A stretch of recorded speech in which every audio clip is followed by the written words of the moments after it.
ह्या सुट्टीत MSCIT मध्ये अनुभवा AI/ML च्या रंजक दुनियेचा सफर। MSCIT आंतरराष्ट्रीय दर्जेचा परिपूर्ण कम्प्युटर कोर्स। आजच MSCIT ला प्रवेश निश्चित करा। MSCIT course powered by AI।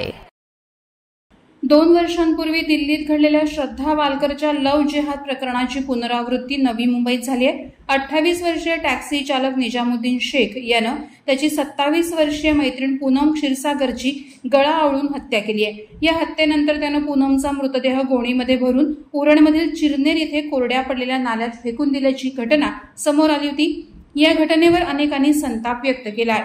27 वर्षीय पूनम मानपूरच्या साठेनगरमध्ये आईसोबत राहत होती। तिचं निजामुद्दीनवर प्रेम होतं। 18 एप्रिल रोजी संध्याकाळी निजामुद्दीनने पूनमला मानखुर्द येथून सोबत घेत तिला ठाणे जिल्ह्यातील कल्याणमधील खडवली येथे नेले। त्याने 19 एप्रिल रोजी पहाटे 1च्या सुमारास तिची हत्या केली आणि तिचा मृतदेह घोंगडीत गुंडाळून गोणीमध्ये भरून उरण चिरनेरमध्ये नाल्यात टाकला।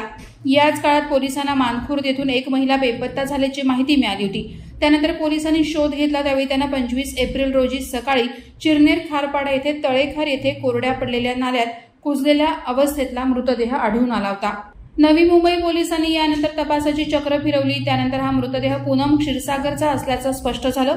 पोलिसांनी आरोपीचा माग काढला आणि त्याला बेड्या ठोकल्या असल्याचे उरण पोलीस ठाण्याचे वरिष्ठ निरीक्षक सतीश निकम यांनी म्हटलंय। अटकेनंतर आरोपीला न्यायालयात हजर करण्यात आलं होतं। आता निजामुद्दीन शेखने या हत्येची कबुली दिली आहे। मागच्या 4 वर्षांपासून पूनम आणि निजाम हे दोघं रिलेशनशिप मध्ये होते। निजामचं लग्न आधीच झालं होतं आणि त्याचं कुटुंब लखनौला राहतं। निजामला एक मुलंही आहे अशी माहिती पोलिसांनी दिली। पूनमला निजामचं लग्न झालं असल्याचं माहिती नव्हतं। दोघांमध्ये फोनवर भांडण झालं आणि त्यानंतर तिची हत्या झाल्याचा संशय पोलिसांना आहे। हा प्रकार कानावर येताच मंत्री मंगल प्रभात लोढा यांनी मानखुर्द येथे जाऊन पीडितेच्या कुटुंबाची भेट घेतली आणि त्यांच्या संरक्षणासाठी महत्त्वपूर्ण निर्देश दिले। पूनमचा दुर्दैवी मृत्यू ही श्रद्धा वालकर प्रकरणाची पुनरावृत्ती असून अतिशय दुःखद घटना आहे। प्रकरणातील आरोपी निजाम याला अटक झाली असली तरी त्याचे साथीदार अजून फरार आहेत। याबाबत भाष्य करताना मंत्री मंगल प्रभात लोढा अत्यंत संतप्त झाले। आमच्या बहिणींची कट्टरतावाद्यांकडून निर्घृण हत्या केली जात आहे, हे खूप वेदनादायी आहे। चेंबूर अंधेरी नंतर शहरातील ही तिसरी घटना आहे। त्यामुळे पोलिसांनी अशा प्रकरणाकडे दुर्लक्ष करू नये। याबाबत लवकरात लवकर आरोपीवर कारवाई करण्यात यावी असं त्यांनी म्हटलं आहे। हा भयानक घटना आहे। अशी दुर्दैवी घटना पूर्वी चेंबूरमध्ये पण घडली होती, अंधेरीमध्ये घडली होती।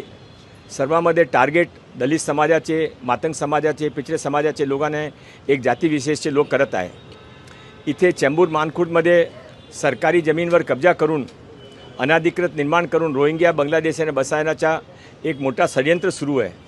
आज आम्ही इथे पोलिसशी बोलवल्यानंतर कलेक्टर आणि महानगरपालिकाच्या अधिकाऱ्यांनी पण बोललो आहे।